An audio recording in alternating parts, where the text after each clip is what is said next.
Quincas Borba, Machado de Assis, capítulo 1. Rubião fitava a enseada. Eram 8 horas da manhã.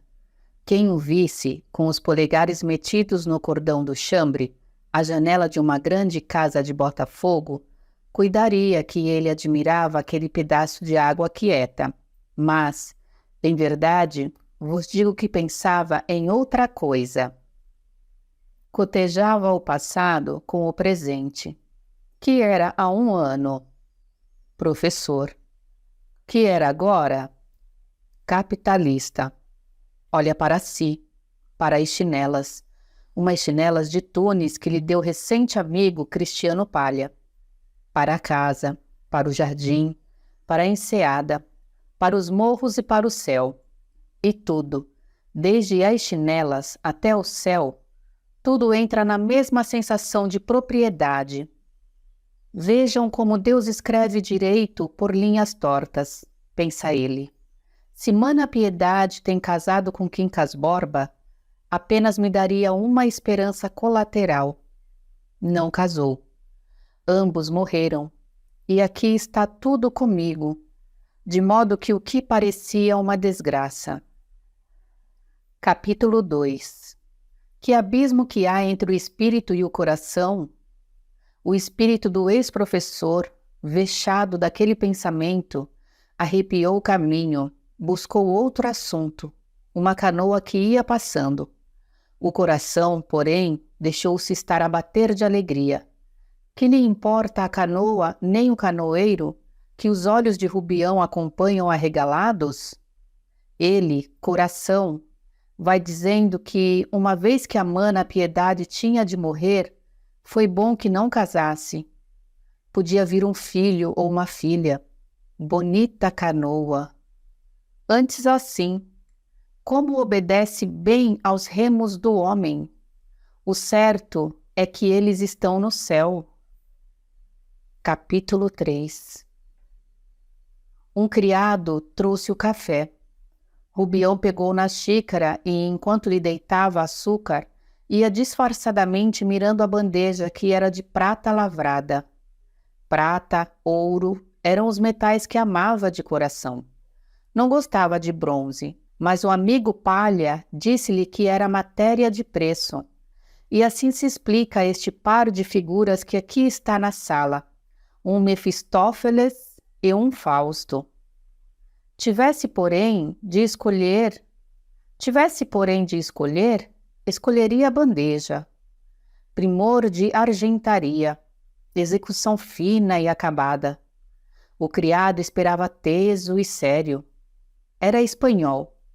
E não foi sem resistência que Rubião o aceitou das mãos de Cristiano. Por mais que lhe dissesse que estava acostumado aos seus crioulos de Minas e não queria línguas estrangeiras em casa, o amigo Palha insistiu, demonstrando-lhe a necessidade de ter criados brancos. Rubião cedeu com pena. O seu bom pajem, que ele queria pôr na sala, como um pedaço da província, nem o pôde deixar na cozinha, onde reinava um francês Jean, foi degradado a outros serviços. Quincas Borba está muito impaciente? Perguntou Rubião, bebendo o último gole de café e lançando um último olhar à bandeja. Me parece que sim. Lá vou soltá-lo. Não foi.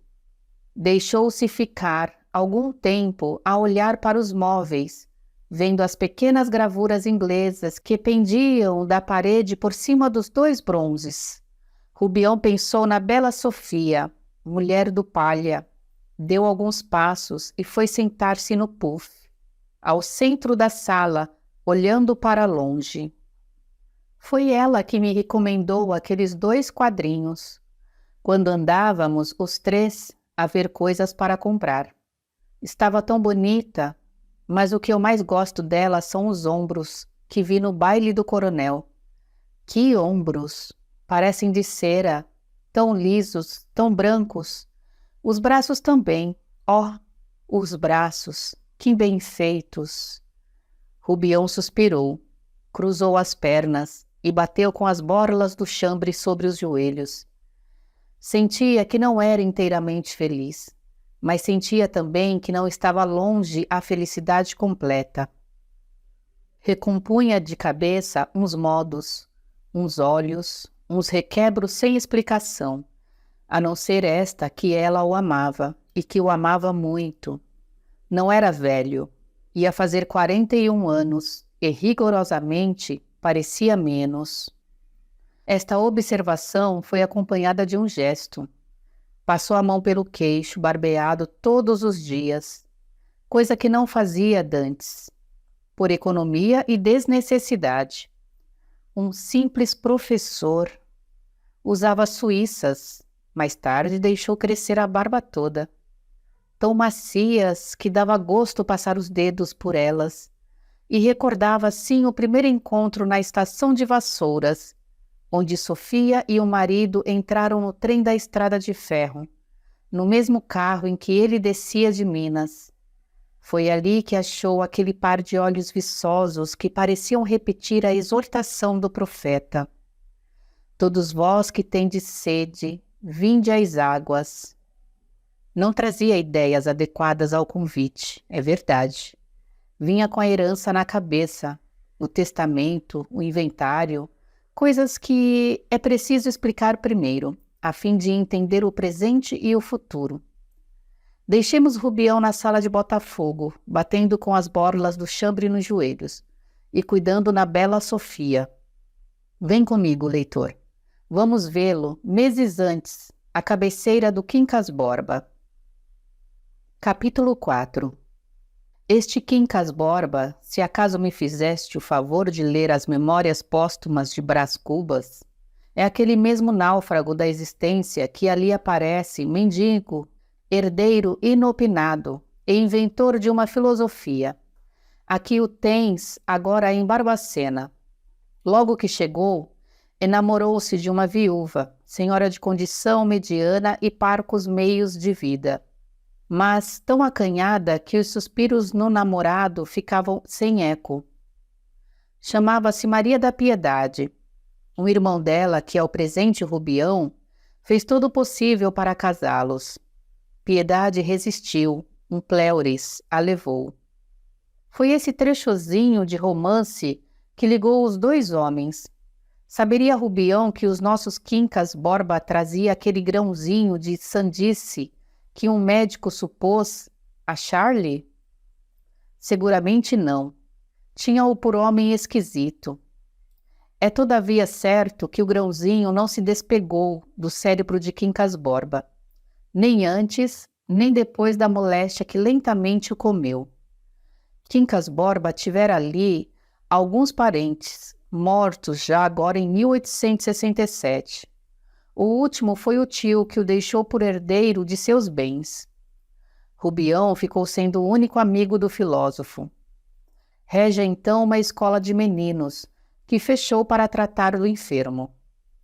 Antes de professor, metera ombros a algumas empresas, que foram a pique.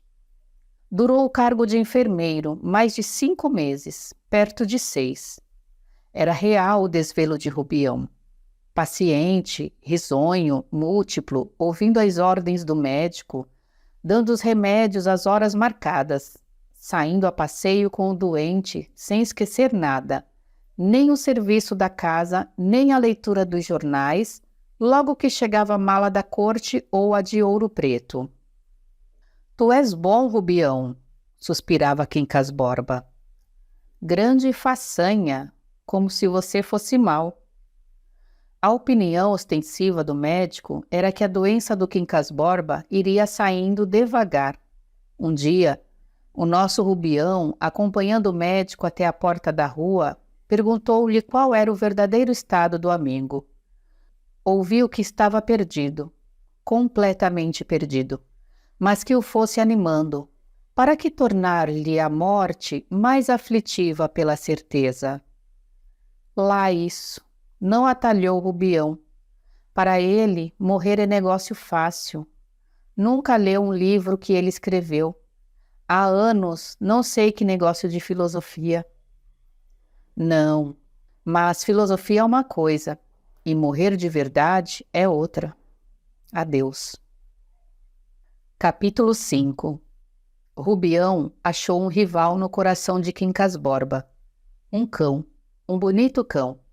Meio tamanho, pelo cor de chumbo, malhado de preto. Quincas Borba levava-o para toda parte. Dormiam no mesmo quarto.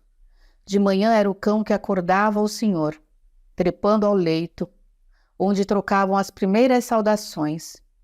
Uma das extravagâncias do dono foi dar-lhe o seu próprio nome, mas explicava-o por 2 motivos, um doutrinário, outro particular.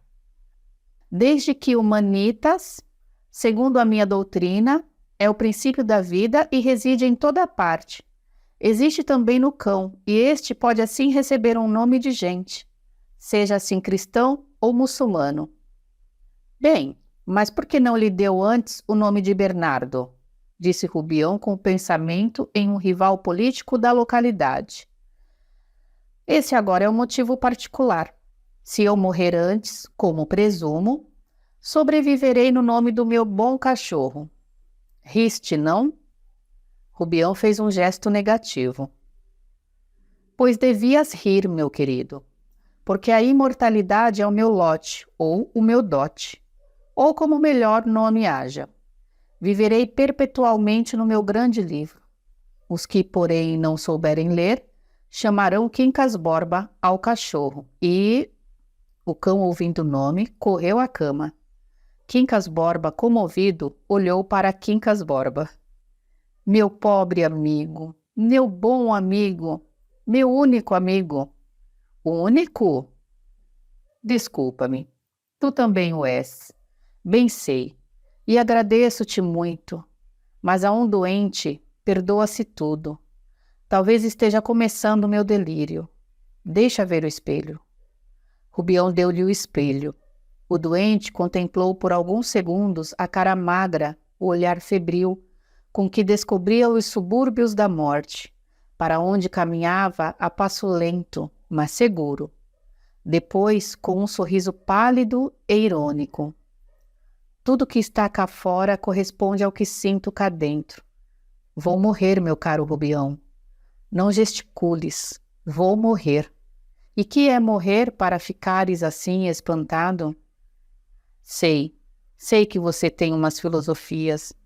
Mas falemos do jantar. Que há de ser hoje?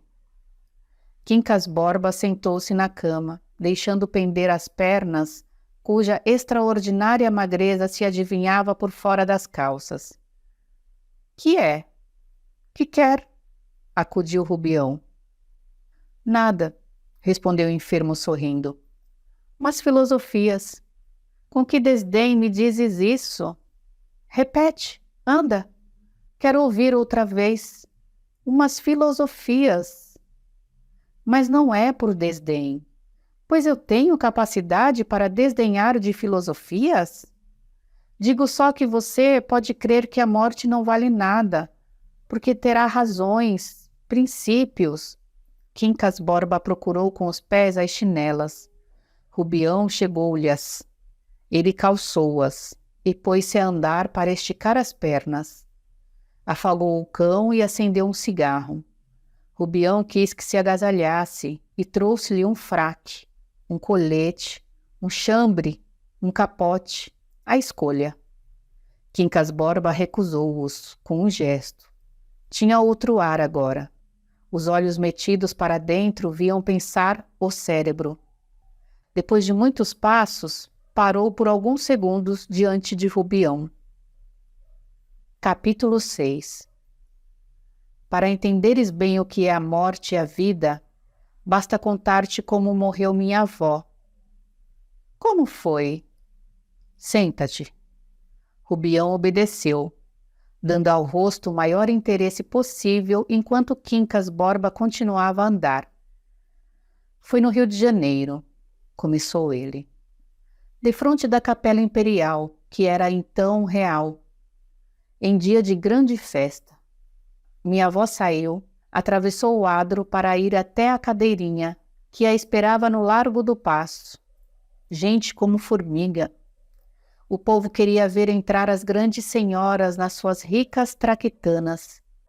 No momento em que minha avó saía do adro para ir à cadeirinha, um pouco distante, aconteceu espantar-se uma das bestas de uma sege. A besta disparou, a outra imitou-a. Confusão, tumulto. Minha avó caiu. E tanto as mulas como a sege passaram-lhe por cima. Foi levada em braços para uma botica da rua direita. Veio um sangrador, mas era tarde. Tinha a cabeça rachada, uma perna e o ombro partidos. Era toda sangue. Expirou minutos depois. Foi realmente uma desgraça, disse Rubião. Não. Não? Houve o resto. Aqui está como se tinha passado o caso. O dono da sege estava no adro e tinha fome, muita fome, porque era tarde, e almoçara cedo e pouco. Dali pôde fazer sinal ao cocheiro. Este fustigou as mulas para ir buscar o patrão. A sege, no meio do caminho, achou um obstáculo e derribou-o. Esse obstáculo era minha avó. O primeiro ato dessa série de atos foi um movimento de conservação. O Manitas tinha fome. Se, em vez de minha avó, fosse um rato ou um cão, é certo que minha avó não morreria. Mas o fato era o mesmo. O Manitas precisava comer. Se, em vez de um rato ou de um cão, fosse um poeta, Byron ou Gonçalves Dias diferia o caso no sentido de dar matéria a muitos necrológios. Mas o fundo subsistia. O universo ainda não parou por lhe faltarem alguns poemas mortos em flor na cabeça de um varão ilustre ou obscuro. Mas Humanitas, e isto importa antes de tudo, Humanitas precisa comer. Rubião escutava com a alma nos olhos, sinceramente desejoso de entender, mas não dava pela necessidade a que o amigo atribuía a morte da avó. Seguramente, o dono da sege, por muito tarde que chegasse a casa, não morria de fome, ao passo que a boa senhora morreu de verdade e para sempre. Explicou-lhe como pôde essas dúvidas e acabou perguntando-lhe: "E que Humanitas é esse?" "Humanitas é o princípio. Mas não digo nada. Tu não és capaz de entender isto, meu caro Rubião. Falemos de outra coisa." "Diga sempre." Quincas Borba, que não deixara de andar, parou alguns instantes. "Queres ser meu discípulo?" "Quero." "Bem, irás entendendo aos poucos a minha filosofia. No dia em que a houveres penetrado inteiramente, nesse dia terás o maior prazer da vida, porque não há vinho que embriague como a verdade. Crê-me, o humanitismo é o remate das coisas, e eu, que o formulei, sou o maior homem do mundo. Olha, vês como o meu bom Quincas Borba está olhando para mim?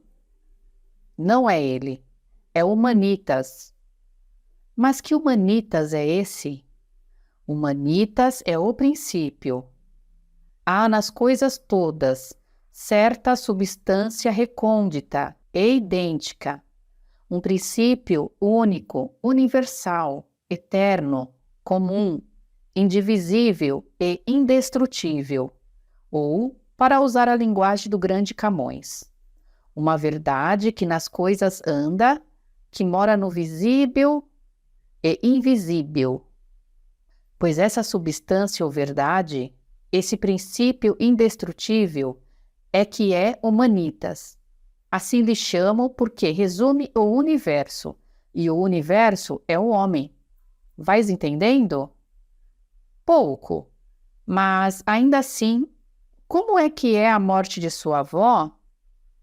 "Não há morte.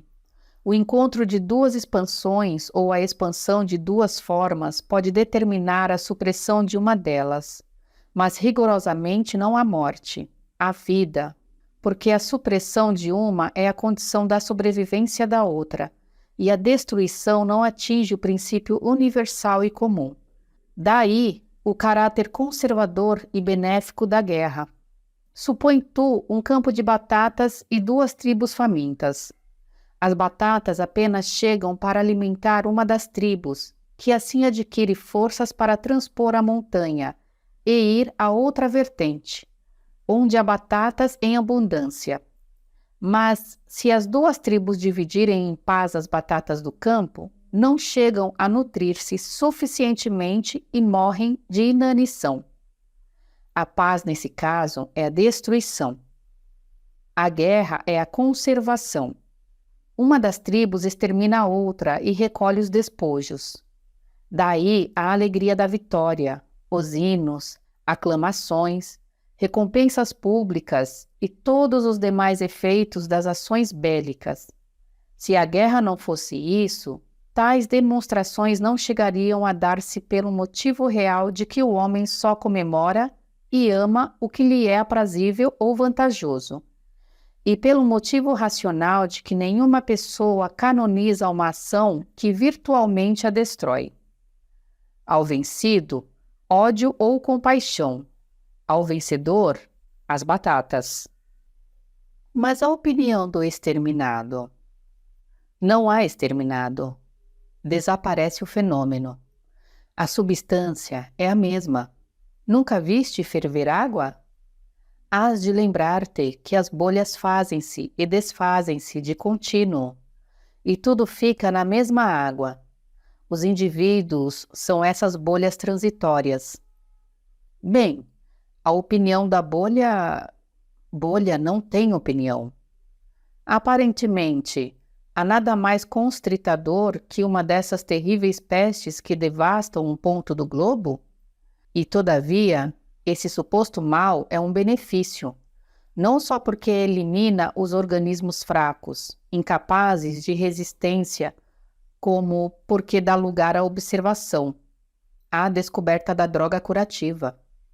A higiene é filha de podridões seculares. Devemo-la a milhões de corrompidos e infectos. Nada se perde, tudo é ganho. Repito, as bolhas ficam na água. Vês este livro? É Dom Quixote. Se eu destruir o meu exemplar, não elimino a obra que continua eterna nos exemplares subsistentes e nas edições posteriores. Eterna e bela, belamente eterna, como este mundo divino e supradivino. Capítulo 7. Quincas Borba calou-se de exausto e sentou-se ofegante. Rubião acudiu, levando-lhe água e pedindo que se deitasse para descansar. Mas o enfermo, após alguns minutos, respondeu que não era nada. Perdera o costume de fazer discursos. É o que era.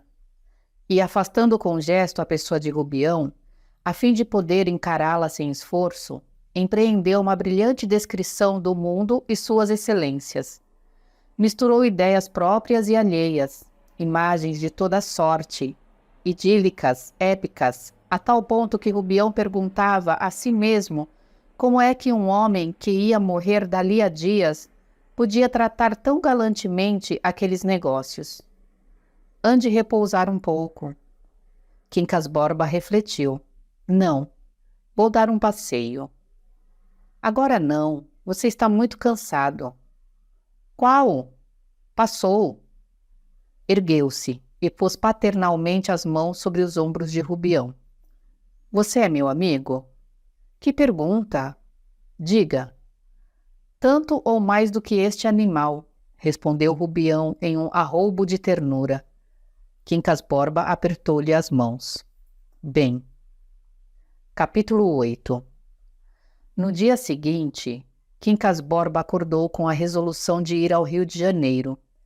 Voltaria no fim de um mês. Tinha certos negócios. Rubião ficou espantado. E a moléstia? E o médico? O doente respondeu que o médico era um charlatão e que a moléstia precisava espairecer, tal qual a saúde. Moléstia e saúde eram 2 caroços do mesmo fruto, 2 estados de humanitas. Vou a alguns negócios pessoais, concluiu o enfermo, e levo além disso um plano tão sublime que nem mesmo você poderá entendê-lo. Desculpe-me esta franqueza, mas eu prefiro ser franco com você a sê-lo com qualquer outra pessoa. Rubião fiou do tempo que este projeto lhe passasse, como tantos outros, mas enganou-se. Acrescia que, em verdade, o doente parecia estar melhorando. Não ia à cama, saía à rua, escrevia. No fim de uma semana, mandou chamar o tabelião. Tabelião? Repetiu o amigo.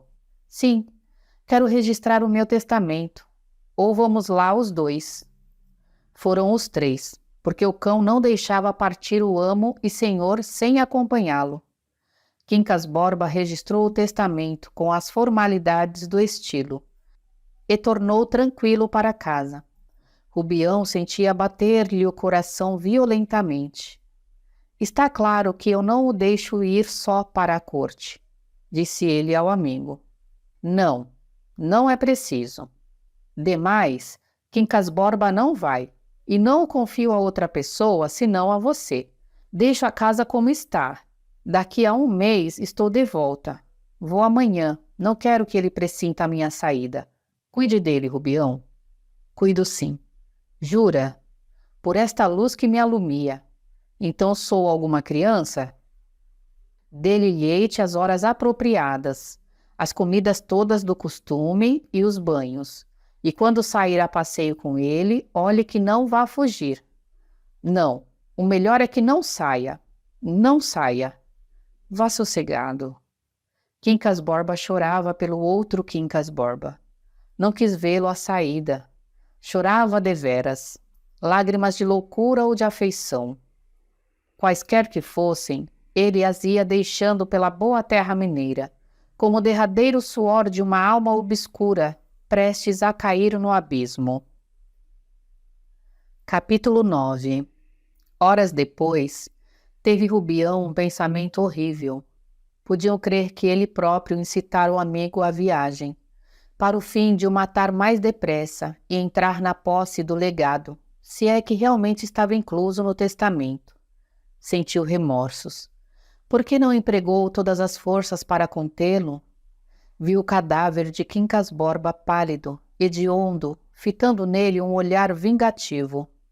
Resolveu, se acaso o fatal desfecho se desse em viagem, abrir mão do legado. Pela sua parte, o cão vivia farejando, ganindo, querendo fugir. Não podia dormir quieto. Levantava-se muitas vezes.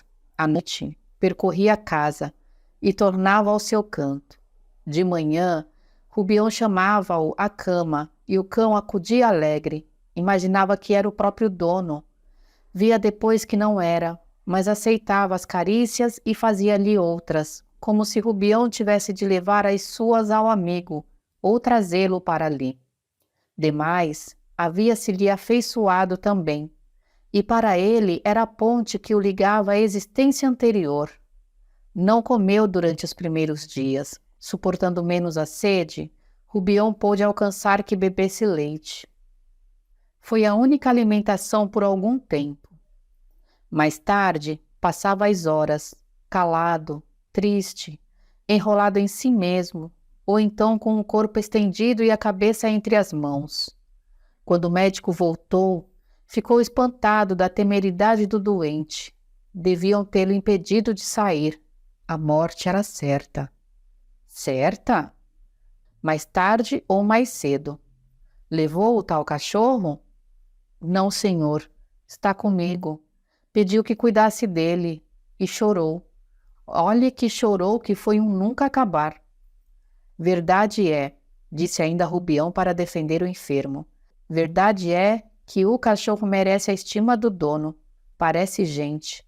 O médico tirou o largo chapéu de palha para consertar a fita. Depois sorriu. Gente? Com que então parecia gente? Rubião insistia. Depois explicava. Não era gente como a outra gente, mas tinha coisas de sentimento e até de juízo. Olhe, ia contar-lhe uma. Não, homem, não. Logo, logo vou a um doente de erisípela. Se vierem cartas dele e não forem reservadas, desejo vê-las, ouviu? E lembranças ao cachorro, concluiu saindo. Algumas pessoas começaram a mofar do Rubião e da singular incumbência de guardar um cão, em vez de ser o cão que o guardasse a ele. Vinha a risota, choviam as alcunhas. Em que havia de dar o professor? Sentinela de cachorro. Rubião tinha medo da opinião pública. Com efeito, parecia-lhe ridículo. Fugia aos olhos estranhos, olhava com fastio para o animal, dava-se ao diabo, a renegava da vida. Não tivesse a esperança de um legado, pequeno que fosse, era impossível que lhe não deixasse uma lembrança.